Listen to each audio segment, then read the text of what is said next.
The Lockdown Board Meetings 2020. Written by Martin Hesketh. Read by Derek Johnston.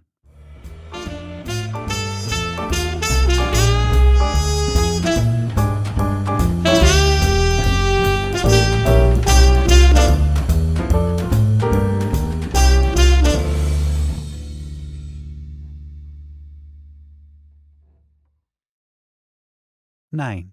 Horny Frank's Valuable Lesson. 9th Lockdown Board Meeting. Sunday, 29th March 2020. In attendance, me, Chair. Spud II, Head of Cat Department. Spencer, Head of Bigger Dog Department. Ada, Head of Smaller Dog Department. Horny Frank, Head of Horny Rabbit Department. Beardy, Head of Not So Horny Rabbit Department. Apologies, none. Call to order 0700 hours. 1. There were sufficient members for a quorum. 2. Minutes of previous meeting approved. 3. Business from last meeting. The Chair stated that the perimeter area between the garden area and the railway verge area would not be closed at this stage. 4. Statement from the Chair. The government says stay at home and stay 2 metres away from people if you go out. So that's interesting. Boris stated that it's not such a difficult thing, just do it. So that's good. The BBC stated that 2 metres is equal to a bed, so that's handy. 5. Announcement from the Chair. I have 3 points to make. First of all, it's not 6 o'clock, it's 7 o'clock. There's been a time change. Forgot to tell you yesterday. Sorry about that and don't ask why. It's a long story. So adjust whatever you have to adjust to compensate. You might find feeding times somewhat odd, but tomorrow the meetings are back to 6 o'clock again. It might feel a bit early, but roll with it.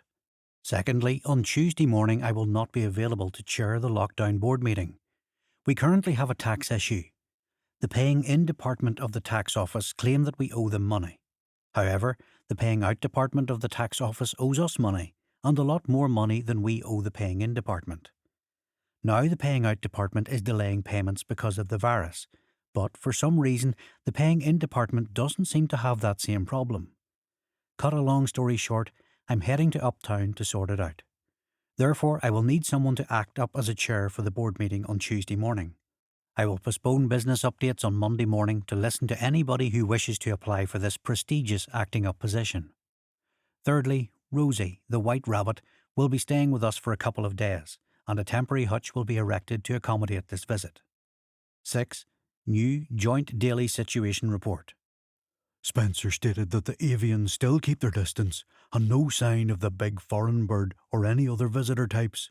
Spud insists that he has the avian under control. 7. Business updates. 7.1 Beardy. Beardy stated that he was sorry to hear about the tax issues, but would gladly step up to the mark. He also agrees that the perimeter area should not be closed. Monitored, yes, but not closed. Surely we need some visitor types in the garden area, otherwise who's going to eat the worms and snails? Ada stated that she was partial to the odd snail, but couldn't eat a whole garden's worth. Beardy also said that of course he would look after Rosie. 7.2 Spencer. Spencer argued that the chair is only delaying matters and the closure of the perimeter area is inevitable. He also stated that he is more than capable of chairing Tuesday's meeting.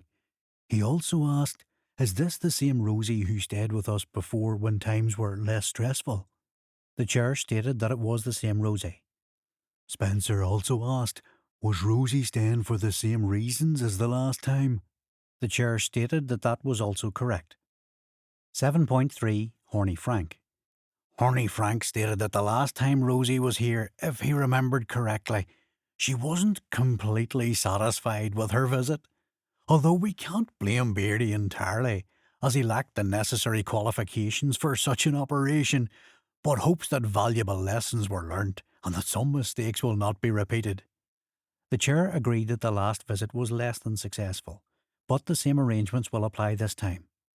Beardy stated that the last time wasn't his fault. He was under a lot of pressure, especially with everybody watching. It was hard. Horny Frank argued yes, but it could have been harder for just a bit longer. Beardy argued that was because when everybody wasn't watching, he got himself ever so excited.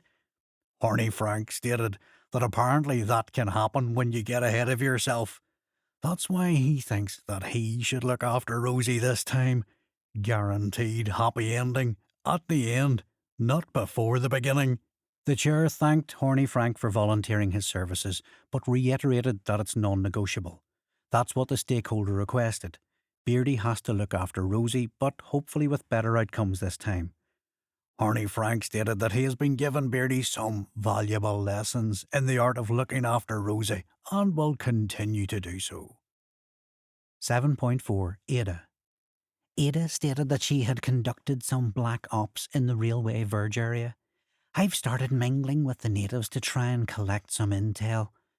She said that she doesn't have much intel at the moment, but gets the feeling something big is going down. Beardy stated that he thinks the big foreign bird's sudden appearance was a false flag event. Plus, he added, there's that sudden time change malarkey. Strange times are afoot. Ada asked if Beardy thinks that the big foreign bird was a crisis actor. She advised Beardy to stick with receiving valuable lessons from Horny Frank and should focus on his up-and-coming booty call. 7.5 Spud. Spud stated that he had nothing more to add. 8. Other business. Nothing.